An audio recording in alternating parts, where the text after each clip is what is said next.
Welcome to our latest episode of Montresor Legal's General Counselling. Today I have with me Harry Borovick. Harry is the author of AI and the Law, a practical guide to using artificial intelligence safely, and also General Counsel at Luminance, an AI business. So very well placed to talk to us about AI today. Firstly, thanks for joining, Harry. Thanks for having me. You're welcome. So a few things to cover on the AI side. Obviously gaining a lot of popularity and traction over the last few years, and with that has come a certain amount of not issues but potentially concerns, or people looking essentially at the practicalities of AI and what it means for them, what it means for their business, and what it means for the law more generally. So I wanted to kick off with a nice easy subject matter, which is ethical considerations, which I'm sure you hear a lot of. As a lawyer, what ethical considerations should you be anticipating when using AI in your business? First of all, thank you very much for having me. So, kicking off with an easy one.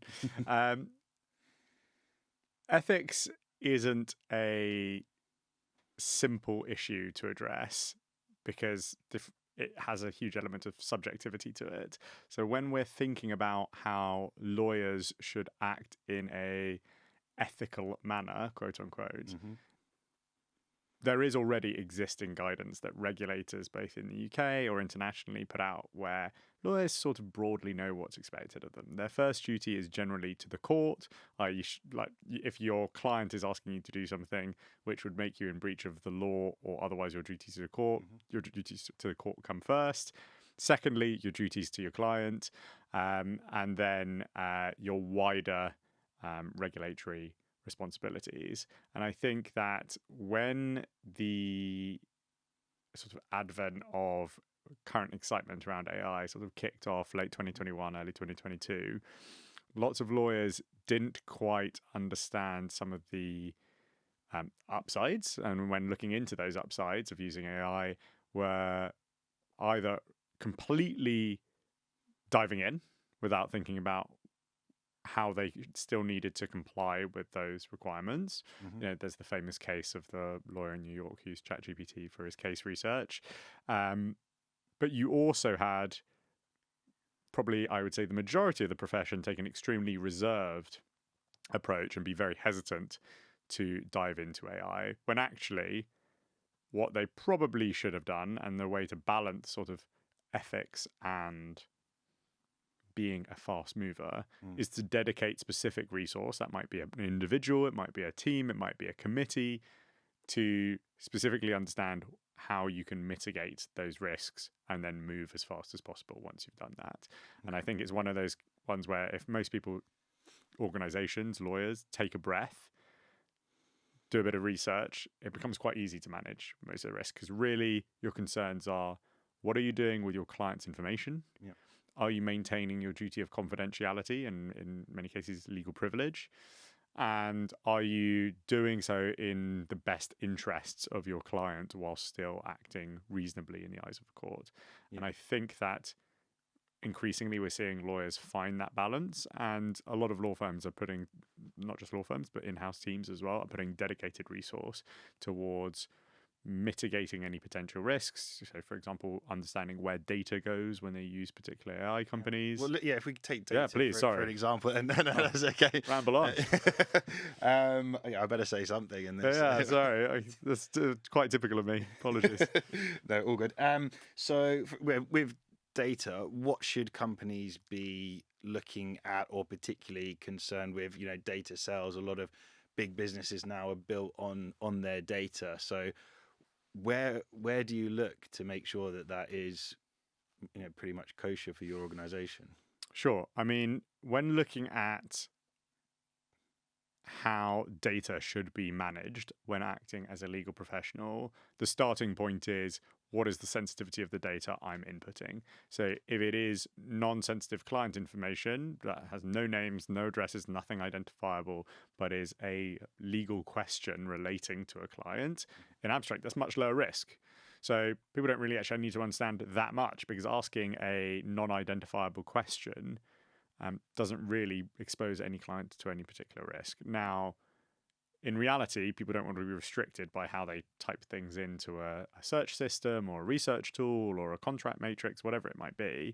What they want is the flexibility to treat it freely. So the main factors they need to bear in mind are how robust are the contractual assurances that that technology provider is giving them? How well do they understand those assurances? Yeah. And within that, those assurances should be very clear as to where data is going, what they are doing with data, if anything. Mm-hmm. Does the client's data get segregated from anyone else's data? Are they using that data to train models or not? And if they are, what is the upside for the user or client of that model? Because there are plenty as well, we should be transparent, who actually do an exchange where they're very transparent. They buy data. And that is a large industry. And it can mean that if you are, a law firm, one of the reasons lots of law firms are building their own tech internally is because they realize the value of their data. So I think those are the primary considerations. And where should lawyers get their guidance from? So apart from your book, obviously, you've got sort of, are you mainly talking about case law, regulations? Will we see more, precedents coming out in future? Are we still relying on stuff that's maybe outdated? Mm-hmm. Where do you think people should be looking at for guidance on this? Sure. I mean, in terms of the legal duty to clients and maintaining sort of compliance with legal obligations as a legal service provider to a client, whether that's internal or external, i.e. you're an in-house team or in private practice, it's basically the same as it's always been, right? The regulatory guidance is the same and the legal frameworks around that are the same. GDPR, for example, relating to international data transfers, you need to understand if your data is staying in the UK, the EU, going internationally, whatever it is. Those frameworks should be well understood. They're not particularly new. Existing legal obligations about confidentiality are the same. Now, there are some niches within this because there is newer AI regulation, both in the UK, the UK are slightly less so, but more the EU and US, which does, for certain high-risk types of legal work, add additional conditions. So, for example, if you're in some sort of criminal defense and it's likely to prejudice your client's case, there may be additional considerations you need to factor in. But that's not the majority of legal work. Yeah, and on that point, what are the kind of liability issues that people might see from things like a biased algorithm? As a legal professional, you mean? Yeah. So, zooming right out, that hasn't really changed, which is that the lawyer, irrespective of how biased or incorrect the information they receive from an AI system may be, the overriding duty for them is to verify their work, take responsibility for their work. They're the ones with a regulatory duty to their client, and that sits with them. I gave an example recently that if someone's using Microsoft Word and autocorrect changes a number from a 1 to a 9, and then your client signs the contract, the fact that it was autocorrect that changed it rather than you checking it doesn't really change anything. It's still your delivery to that client. They signed it based on what you delivered. You're responsible, and there isn't really much of a difference between that kind of spell check functionality and AI in terms of a regulatory obligation from lawyer to client. Okay. And one thing to consider, you used a nice analogy in your book of comparing doctors to lawyers. What is it about the personal touch that we may still need that maybe makes sure that AI doesn't completely take over the whole world? Well, I'm glad to hear you've read the book. That's nice. You're the one. Now available in Waterstones, all good bookstores. The nuance of human interaction is still really important to not just the legal profession, but all professional services. The example I give is that if you're receiving a severe diagnosis of a terminal condition, the facts may be the same whether they're received through a computer terminal, an avatar, no matter how realistic, or real person who sat across from you. And that real person sat across from you is likely to bring a greater level of warmth and comfort. But there's also subtleties, the ability for humans to pick up when other people are uncomfortable or there's more information to dig into rather than just answering the questions that are directly in front of them is really important. And one of the things you'll often see between, a junior lawyer And a more experienced lawyer is the ability to connect the dots and bring in the next question that might be useful, sensible to understand, contextualize something in a way that doesn't offend the customer, doesn't offend the client, but also is worded in a way that is proportionate to what you need in order to deliver a good service. Yeah, and it's not just a futuristic problem that, I mean, everyone's dealt with a chatbot by now, and sometimes you do prefer that personal touch. It's true, but let's not berate chatbots, because frankly, no, they can be good. Frankly, I'd rather not wait on the line to speak to a person sometimes. If my answer is transactional and simple, there is a great place. And I think where the future of the profession is going is that chatbots and tools that are automated and avatars are going to provide great, useful service for ordinary needs. Yeah. But great legal work, great professional services typically come in for extraordinary needs. I have a big piece of litigation, a large corporate transaction. My career rides on this. I'm not just going to trust an automated system when I sometimes, even if it's correct, want to be able to look another person in the eye and ask them for their thoughts. Okay. And on that, I posted the rounds on LinkedIn recently. I won't name the author of the post, but it was essentially saying, I sought advice from a lawyer. I paid a big sum of money for that advice.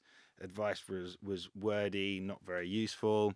And then I put the same question to an online sort of AI tool and got out a similar answer but clearer. The job of lawyers is done for. Discuss. I just disagree. I actually think clickbait is a powerful thing. So I don't hate the post, and I'm sure there's a significant kernel of truth in that, because there are plenty of we shouldn't live in a world where we pretend there are only good lawyers and only lawyers who understand the question and answer it. I'm not always answering the question that I think I'm being asked, right? That is a nuance of human interaction. Yeah. But an AI chatbot doesn't owe a regulatory duty or carry professional indemnity insurance. And quite frankly, if I'm being asked to place reliance on something, even if I've used that as a first point of reference to get an idea of what I think the right answer is, and then go to a lawyer with a yes or no, is that correct question in order to reduce my costs, that's a great point. But I'm not, risking my shirt, my house, my job on that without any kind of safety net or fallback. Yeah. Because if that person's answer was incorrect from that chatbot, okay, well, they're just left in the same position, but actually probably worse off, because now they're acting on a false assumption. Yeah. So what happens if that lawyer who they received the advice from first has completely contradictory advice to what that chatbot said? Now, that won't happen in every occasion, but the ability to understand subtlety and give a nuanced answer that's something we actually want to rely on is very different from just being able to secure facts quickly. And I think AI systems are very good for enlightening us about facts. Obviously, I agree with you. Otherwise, I may as well quit now. Legal recruitment's a tough one if there's no legal jobs around. But, Exactly. So yeah, I can't disagree on that point. But I would like to know what you think AI means for the legal profession moving forward. I think I'm bullish, right? So I think for the legal profession, AI means better junior and mid-level lawyers sooner than we think. Okay. And the reason for that is there's so much drudge work. Like, we're just, I remember being a paralegal and having to do the page turn, the document sorting, the doc comparison, the bibling, the bundling, all the terms that give lawyers nightmares of their training and qualification process. Do I think that genuinely made me a better lawyer? No, I think that was time poorly spent that law firms needed to churn through in order to proceed and be able to get the instructions from their customers. But if I get access, if I'm in the room as a junior lawyer earlier than I otherwise would have been, because AI is doing lots of the work that I shouldn't really be doing in the first place, then by the time I'm 5 years qualified, I'll have actually really had an extra year or two of qualified experience by the time I get there. And so I'm very optimistic about what that means. Okay, no, that's good. And I guess it's a matter of perspective as well. And there can be a bit more of a traditional viewpoint, maybe from senior partners in law firms, than there are to millennial, Gen Z, up and coming lawyers. That's something you explore a bit in the book when you talk about students and professors, and maybe talk us through, what does it mean from a studying perspective for people doing the SQE or an LLB, who they now have access to something which is a very powerful tool. How do you keep the discipline and the learning in the law without making it a copy and paste job? That is tough. The reality is that academic institutions have always been behind students in terms of the ability to research, the ability to game the system. Now, having said that, does it matter?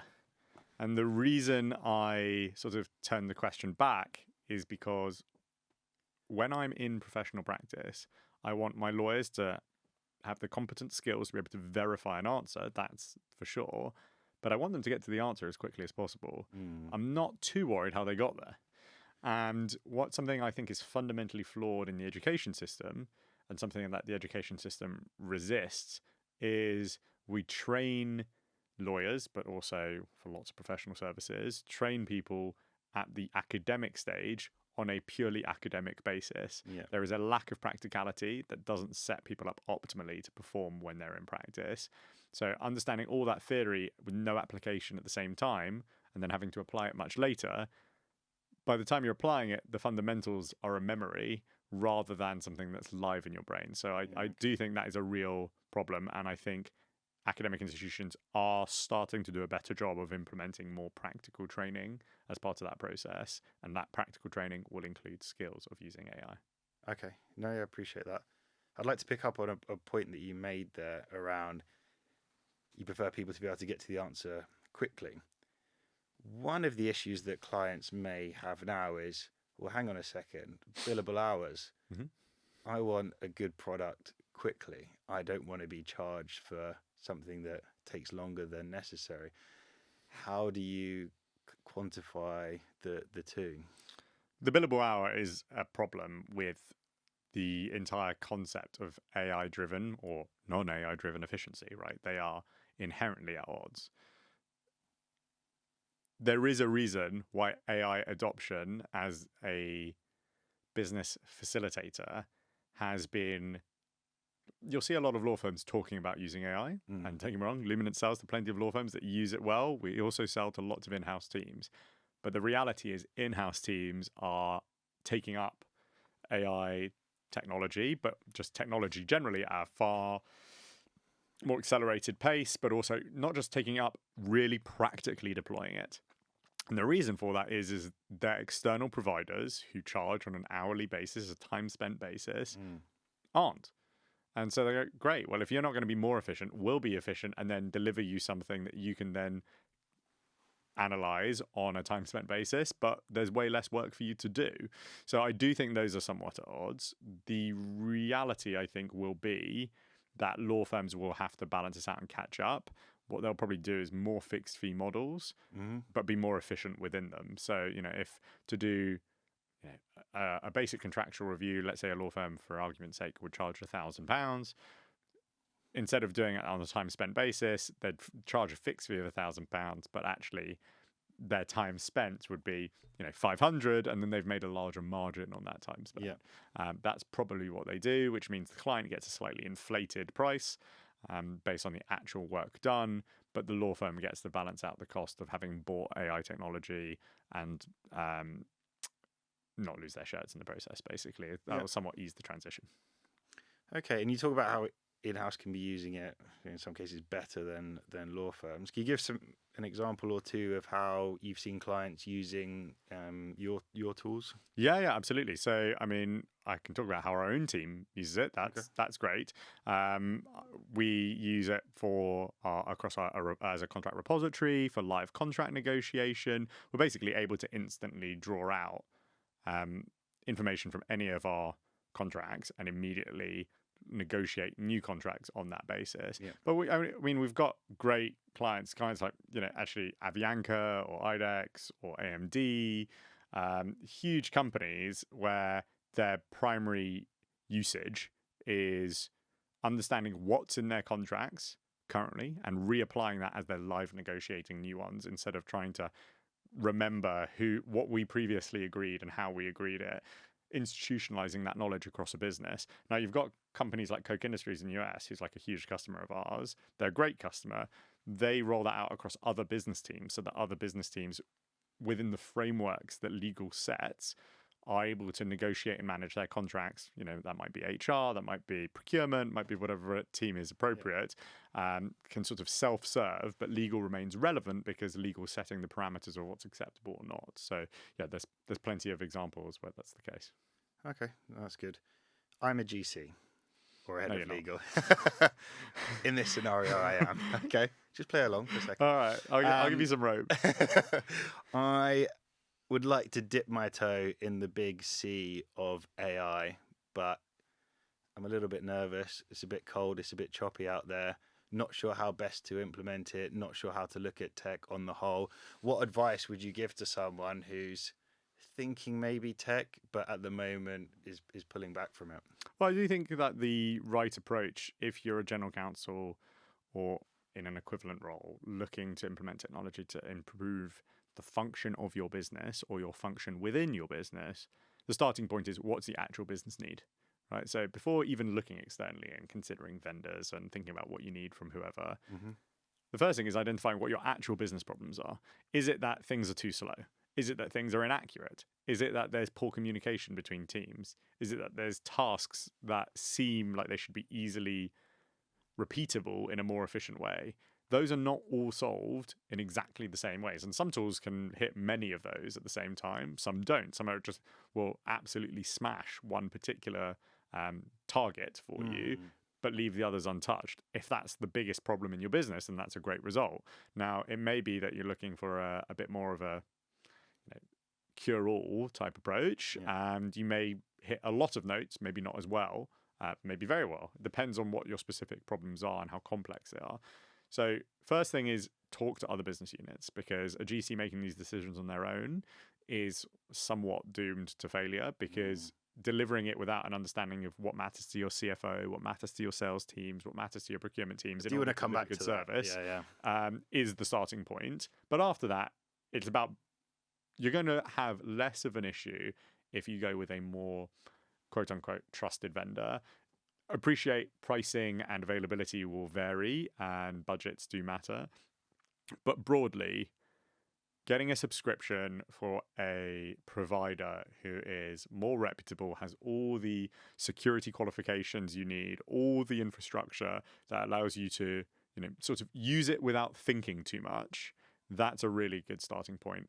Do I know where all the data is going to be? All the questions we talked about earlier. Do I know where the data is going to be? Do I know that confidentiality is going to be respected? Do I know whether I want it or not? How data is going to be trained or not? Those should all be very evident, and a really good vendor should be very transparently supportive of all those things. Yeah. Okay. And as in-house counsel then, how do you sell the benefits internally, or do you have any tips for someone who knows this product is going to solve one or a load of their issues, but is finding it difficult to get sign off, to get budget? How would you go about that conversation? Yeah, I mean, in sales speak, they always have this conversation about who's your champion. And the champion isn't necessarily always the person who most wants to use a tool to improve their own life. It's the one who sees the tool as a way of solving the problems of those around them, and therefore they also become an internal champion for efficiency and success. And it will vary from organization to organization, but I actually often think, just looking at if you're a general counsel, which teams do we typically have the most friction with because of how we do things, not how we think? Because if we say no to things because they're wrong, then we say no to them. That's fine. But if we're saying no because we're too busy and we're having to turn down work or whatever it might be, that's a very different point. So if sales have continuous frustration with you because you're being inefficient and volume, you don't have budget to hire someone, but volume is a problem, then being more efficient is a quick solution to that. So suddenly if you approach the right people in sales, your commercial director, your sales director, whoever it might be, you've now got an additional champion who's like, you go into them and say, I recognize our interaction isn't perfect. I think I found a way to solve this quickly and easily, but I need some backers internally. Do you want to have a look at this tool with me? That's a really just transparent way of building bridges in a business, but also showing that they may well. I don't think in good faith most people think that other people in their business are actively trying to sabotage them, but they may think they're not hearing them. They may, that's it. But they genuinely, a lot of people just think they're not being heard, and sometimes making someone feel listened to is a good way of engaging them to support you. Okay. And so, how can a legal team future-proof themselves? Can the AI maybe do too much, or people think they should expect so much because of AI, and then all of a sudden they don't have headcount to bring in hires? How do you kind of balance the two? How do you future-proof the role of legal? Yeah, it's not a one-size-fits-all answer, but I do think the simplest way to future-proof legal is to focus on a skills-based approach. Yeah. And what I mean by that is, if your skills as a legal team, let's say you're a 5-person legal team, if your skills are contract negotiation, great. If the business is doing well or the business is doing badly, the growth or lack of growth in the legal team is likely to look pretty similar. It's the holistic business that affects that. But if you are very good at contract negotiation as a team and your volume is continuing to increase, then future-proofing, the skill becomes more than just, can I negotiate the contract, but how can I use tools that help me negotiate more contracts without actually adding any capacity around me in the team.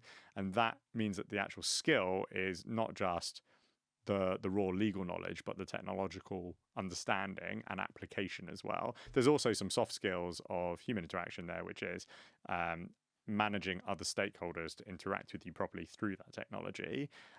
So it is a broader skill, but a skills-based approach is definitely what I'd say is core. Okay. I think we've covered a lot on the practicality side. Is there anything else that you feel sort of has come up in conversations that you've had recently, or that you're constantly getting asked by lawyers, just so we make sure we cover all our bases? I think the only thing I'd say that we've not quite covered, the only thing I'd say is that simplifying approaches typically yields the best results. So if you are setting parameters to manage the risk within your business, but also optimize the benefit within your business as to how people can use AI within or outside of the legal team, having a 50-page document that tells people how to do things is never going to land. Having a one-pager with some really clear guidance, even if it doesn't cover every eventuality, is always going to be better received by colleagues, by external parties, whoever it may be. Simplify is always the way forward. Okay, perfect. Great advice. And then maybe, hopefully. So I think we've covered the ethical side, the practicality side. One other bit I'd like to talk about is the geopolitical climate with AI.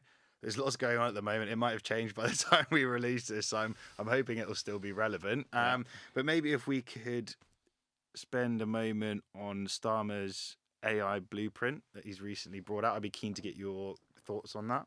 Yeah, the AI Opportunities Action Plan is, I think it's ambitious, audacious. I don't think it covers everything perfectly. I think it focuses broadly on bigger infrastructure and bigger AI companies internationally to try and bring them into the UK, rather than as much as I'd like to see to promote UK businesses internationally.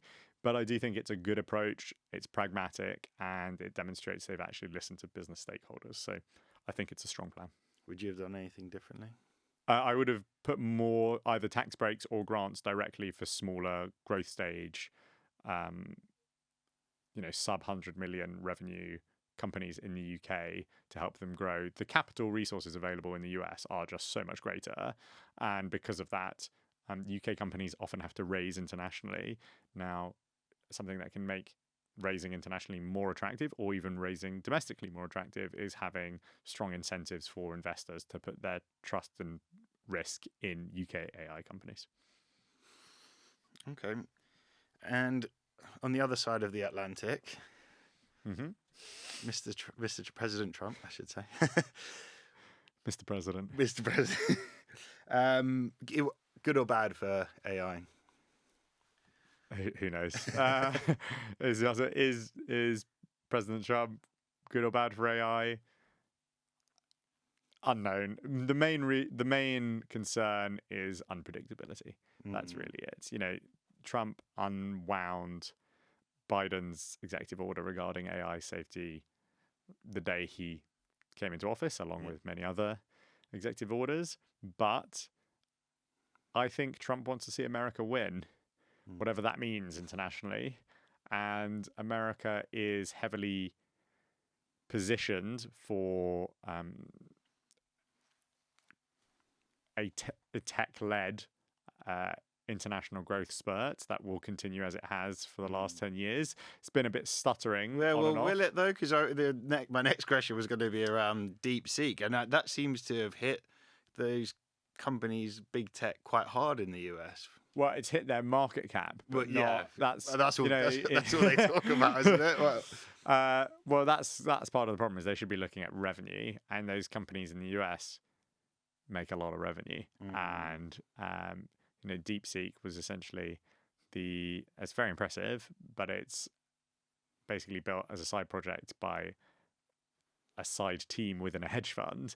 And on a free basis in terms of deployment, so it's not really affecting geopolitical economy just yet. What it's done is just shake confidence in where people were just incredibly bullish on the AI space from an investment perspective. And I do think that the UK and the US and the EU are well positioned to have well-regulated, well-driven and innovative AI.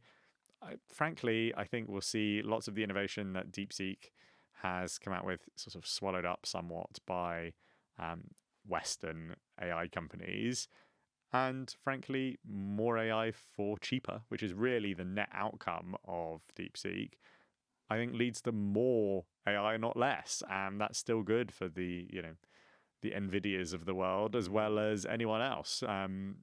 More total capacity at a cheaper price sounds good to me. Okay. And from one deep to another, deep fakes. Oh wow, yeah. Taking See what you did there. Yeah. Did you like that? All right. Coming to a podcast near you. So yes, deep fakes. How much are they going to impact things like politics, or generally the world as a whole, really? Because there can be quite a profound impact on the people who are being faked, but also the people on the receiving end of the fakes who are seeing something that they are sure is true, but is a load of rubbish. So what is going to be the impact of those? Well, I think the starting point is it's important to separate out synthetic reality that is conscious and ethically done, and sort of destructive deepfakes. What I mean by that is one of the most successful UK AI companies is Synthesia. They essentially make deepfakes, for lack of a better term. They make synthetic avatars for customer service for business. And I think having, when we talked about chatbots delivering most of the advice we want from customer service for a simple question, I think there's nothing wrong with that. I think that is perfectly fine and can enhance the consumer experience. I don't think any technology is per se dangerous. I think it's the application that's dangerous. Yep. And bad actors have always found ways of deceiving people, whether that's just simply pretending to be someone else. Forgery is no new thing. That is a fair point. The problem is the scale at which it can be done and how convincingly it can be done to even a discerning eye. And that is dangerous. And I do think we're seeing movements to strongly apply legal restrictions to deepfakes. We've already seen that in California. We've seen that in Europe. There are moves whereby any application to use synthetic voices, images, or videos have to be very, very carefully monitored, and Yeah. even Synthesia or companies of its ilk have to be very closely watched by regulators, and I think that's fair. And who's monitoring it now? Because you've seen Mark Zuckerberg recently with regards to Facebook. They're scaling back on, on the checks and balances that they previously had. So is that going to be more of an issue now as people kind of lean towards Trump in the US, big tech? They are almost, allowing the dissemination further than perhaps it would have been. Yes and no. I don't think I'm personally a pro-good regulation approach kind of person. I don't think regulation for the sake of it is important. I'm not quite sure that the tech companies are necessarily the best people to self-regulate. Right. I do think that I would rather have freedom of choice. However, I do think the ability to flag up that something might be a deepfake or might be false information is still possible and should be done.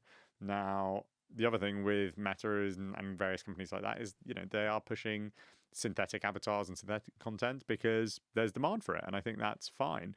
But understanding when something is fake or not, especially if it can have a potentially harmful effect on someone, is important. So I do think that things we're seeing out of the EU from a regulatory perspective about anything which may be generated by AI but have an impact on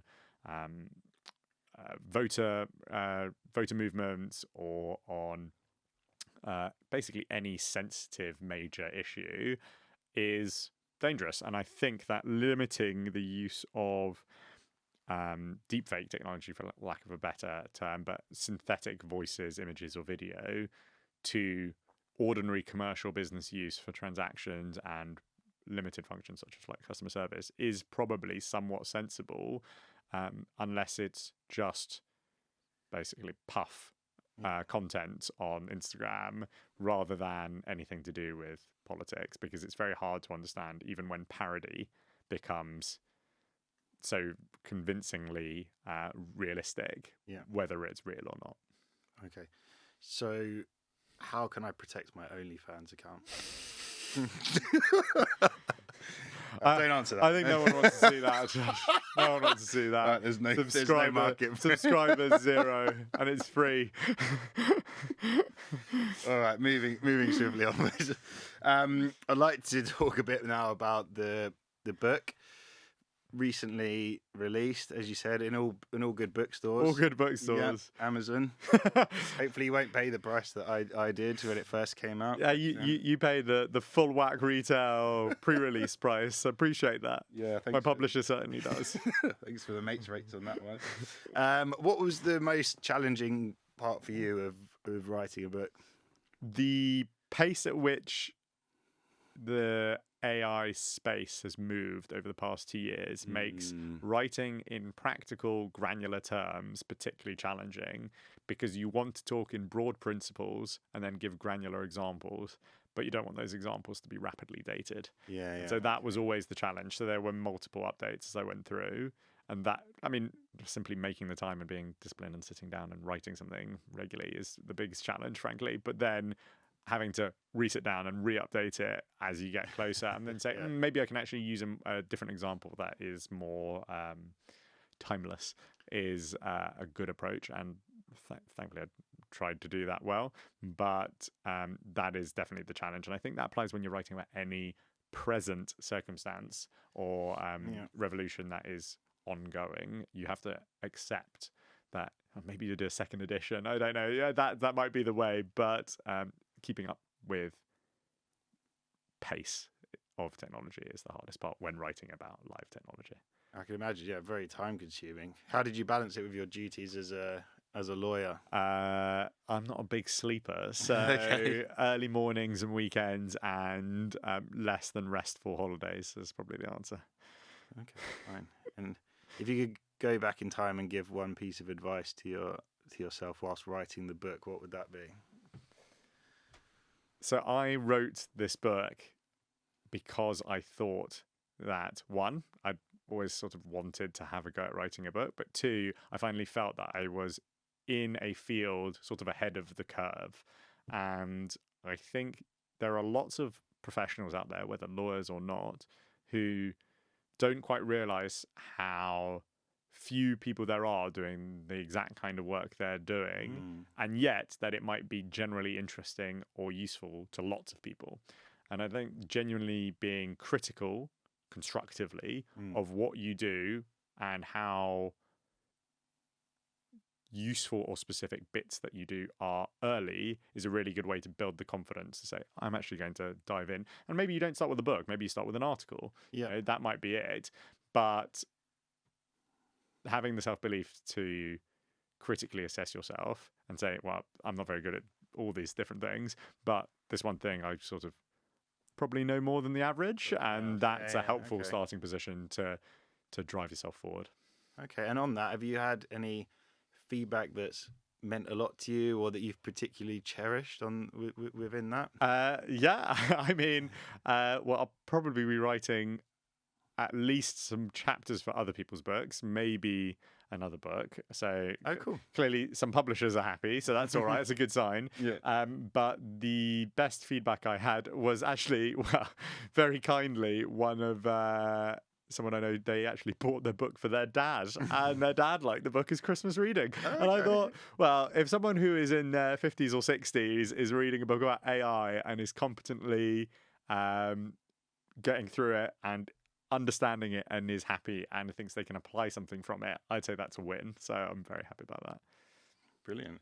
Sounds good. And if you did write another book, do you think it would be AI in the law too, or could it be something different? No, most of the work I'm writing for other people, like contributing to other people's books at the moment, is on specific ethical questions. So I'm really I'm doing a lot of teaching at the moment, which I really enjoy. So I do some work with Queen Mary and King's College. I'm doing some work in the US as well at various American colleges. And a big focus there is balancing practicality versus sort of ethical risk. And I think for lawyers, that is fascinating. I mean, we started this conversation with a discussion about ethics, and the nuances are extensive. I tried my best to be concise about it, not very well. But the ethical challenges move as fast as the technology itself, which is exciting. And if there was to be a Harry Borovick memoir, what would be the title of that? One Man and His Dog. There you have it. That's all we've got time for, right? on Montresor Legal's General Counselling podcast. You've met my dog. You know, he's great. He's great. Beautiful little dog. Yeah. Thanks so much for joining me, Harry. It's been a pleasure speaking with you, as always. And yeah, appreciate you coming on. Thank you. Cool.